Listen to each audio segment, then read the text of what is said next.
На первый взгляд, жизнь на Фарерах кажется идеальной. Спокойная, медленная и свободная от суеты больших городов. Но на самом деле не все так прекрасно, как кажется. Минусы можно найти везде, и сегодня я вам об этом расскажу. В это сложно поверить, но я уже 2 месяца живу на Фарерских островах, и я думаю, мне есть что рассказать об этом месте. Очень многие люди удивляются, как тебе может что-то не нравиться. Это ведь такое уникальное место, так мало людей имеют возможность попасть сюда.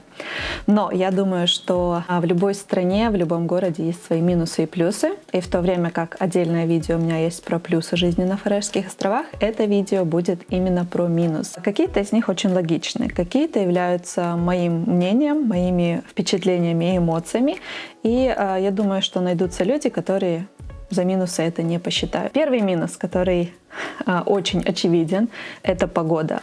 Погода здесь непредсказуемая. Мы привыкли к тому, что если за окном серо идет дождь, то сразу портится настроение, не хочется никуда идти, хочется отменить все планы. Здесь это не работает. В прошлом году я приезжала сюда туристом летом, и тогда для меня это был прямо большой шок, что буквально каждые 10 минут погода меняется. За одну поездку на какую-то локацию вы можете увидеть снег, ветер, дождь, ливень, солнце. В общем, к этому очень сложно привыкать. К тому же, почему это большой и первый минус для меня? Я метеозависима. Если вдруг после шторма внезапно выходит солнце, и после солнца опять начинается шторм. То есть я лежу с головной болью за неделю, наверное, 2-3 раза. Своего рода это какой-то урок или философия, к которой нужно привыкнуть, не менять свой настрой в зависимости от погоды. Честно, не могу сказать, сколько времени понадобится мне, чтобы к этому привыкнуть. Все равно, как только я открываю прогноз погоды и вижу, что всю неделю или 2 недели подряд идут жутчайшие дожди или ветер, то я очень сильно расстраиваюсь и впадаю в некую депрессию. То есть с этим предстоит еще бороться. Второй момент, на который мне очень сильно хочется пожаловаться, это аренда недвижимости. Туристический сезон — это примерно с апреля по август, может быть, начало сентября. Найти что-то пригодное для жилья очень-очень тяжело, и если это возможно, то нереально дорого. Большой наплыв туристов, и, соответственно, местным людям выгоднее сдавать квартиры посуточно, на это можно больше заработать, чем сдавать на долгий срок. Можно найти, конечно, более доступное жилье, но не в столице, а где-то неподалеку. Скажу сразу, цена не будет отличаться очень сильно, но проблема в том, что здесь, конечно, есть общественный транспорт, но все равно он ходит не по такому графику, который, например, удобен нам, когда ты заканчиваешь работу очень поздно, и тебе нужно вернуться домой. То есть можно сэкономить немного денег, уехав из столицы, возможно, даже на соседний остров, если вам нравится водить машину. Но для семьи, для пары, для работающей пары, тогда вам нужно иметь 2 машины. И еще один интересный момент. Большинство доступных квартир и домов здесь сдаются полностью пустыми. То есть обставлять квартиру нужно с нуля, что тоже требует немало денег. Я сделаю отдельное видео, где я расскажу про цены и про то, как дорого здесь жить. Я скажу так, что если человек приезжает из западных стран Европы, с развитых стран, они не почувствуют прям сильно большой разницы. Если же вы приезжаете из стран, скажем так, попроще, то разница будет заметна. Я переехала из Венгрии и могу сказать, что, к удивлению, на продукты цены не намного дороже. Дороже цены лишь на свежие фрукты и овощи. Соответственно, потому что их очень долго и тяжело доставлять в такое удаленное место. То поехали дальше. И третий момент, который я хотела бы обсудить, это, конечно же, ограниченные возможности для развлечений. Я считаю себя больше интровертом, чем экстравертом.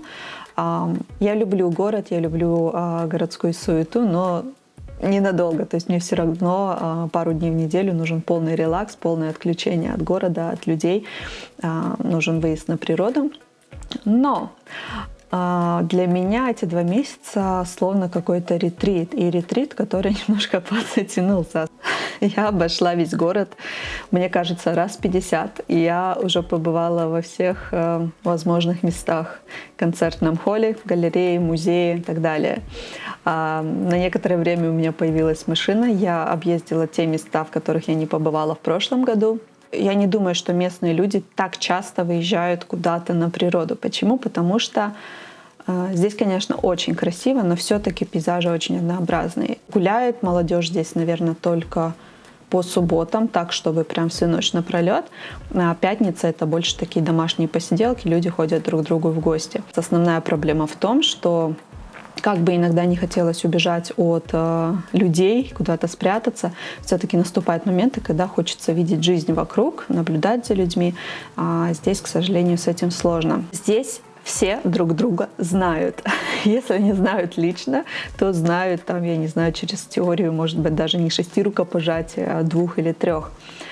Очень часто ты видишь одни и те же лица на концерте, в спортзале, в магазине. Люди здесь стараются держать нейтралитет, стараются быть более доброжелательными. Почему? Потому что если ты подпортил себе репутацию, об этом узнают все. Я такие моменты не очень люблю. Мне все-таки нравится иногда отключиться, раствориться где-то, знаете, в моменте, чтобы никто меня не трогал, никто меня не знал. Как фотограф, мне очень не нравится то, что здесь не так все хорошо со стилем.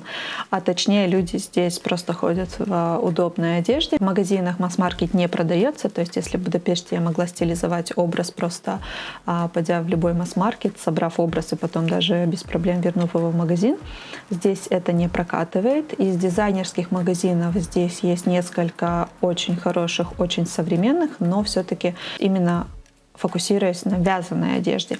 Но и это было бы классно, если бы они легко шли на контакт.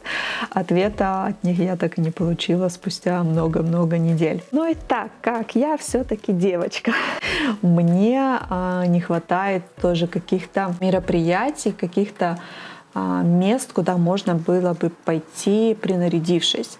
Я не везла, конечно же, с собой какие-то там супер вечерние платья, но все-таки я брала какие-то вещи, которые надеялась здесь куда-то надевать, но посмотрев на людей вокруг, посмотрев на погоду, я ими не воспользовалась. То есть в течение 2 месяцев у меня мои луки — это джинсы и свитер.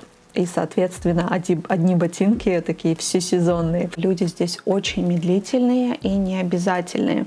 Я не столкнулась с местной бюрократией, сказать так, чтобы я пожаловалась на какие-то моменты при оформлении документов. Нет, с этим у них все в порядке. Это именно больше, наверное, про какие-то личные качества людей. Высылаешь какой-то оффер, человек может тебе ответить, что да, ему интересно, и давай пойдем встретимся на кофе. Это личная ситуация, которая произошла со мной. То есть человек может сказать: да, мне супер нравится, все по идее, давай встретимся, мне интересно познакомиться, поработать вместе. Я отвечаю буквально в течение 10 минут, что да, конечно, когда время, место, пароли, явки, и человек просто пропадает на 2 недели, потом пишет, что ой, извини, давай на этой неделе. Я отвечаю опять в тот же момент, что да, я готова встретиться на этой неделе, человек пропадает еще на 2 недели. Это касается звонка, перезвона какого-то. Как мне сказали местные люди, что ты можешь заказать что-то по ремонту, и человек просто может проснуться утром, сказать, что нет, сегодня не могу, хотя обещал. Или ты его будешь ждать 2 часа, он тебе даже не позвонит и не скажет, что он не приедет или приедет поздно. В чем главный минус? Я думала, что из-за размеров страны конкуренции быть не должно, что рабочих мест много. Как говорят местные, что здесь не берут на работу по резюме, а надо стучаться в двери. То есть это нам говорит уже, наверное, человек 5. То есть получается, что все-таки на работу ты попадаешь по рекомендации, кого начала работу искать еще до приезда сюда. Я разослала резюме вообще в разные компании, знаете, по уровням. Сначала в компании, которые меня интересуют, потом в компании, которые меня вообще не интересуют, слегка интересуют, и такие смежные специальности. Потом компании, которые меня вообще не интересуют, но работать надо. И потом уже просто, знаете, просто ради интересов какие-то сферы обслуживания. Отрицательный ответ я получила всего от пары компаний. Остальные просто не ответили, опять же, по причине того, что здесь все просто супер-супер медленно. Еще одна мысль, которая есть у меня в голове, это все-таки о том, что взрослое население, которое не уезжает в Данию или в другие страны мира, они все-таки остаются здесь или возвращаются, они занимают как раз вот эти все офисные ниши, и составить им конкуренцию, наверное, сложно, хотя бы по причине того, что они говорят на фарерском языке, они говорят на датском языке, идеально говорят на английском языке с детства. В обслуживании она нужна, туда все-таки легче попасть, но туда тоже есть конкуренция.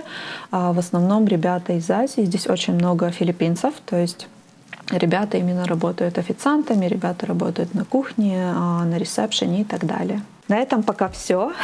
Больше меня пока ничего не бесит. Здесь хочется повториться, что это сугубо мое личное мнение, это то, с чем я столкнулась. Если вдруг вы здесь живете или были здесь, и у вас другой взгляд на ситуацию, конечно же, поделитесь в комментарии. Увидимся в следующем видео. Пока-пока!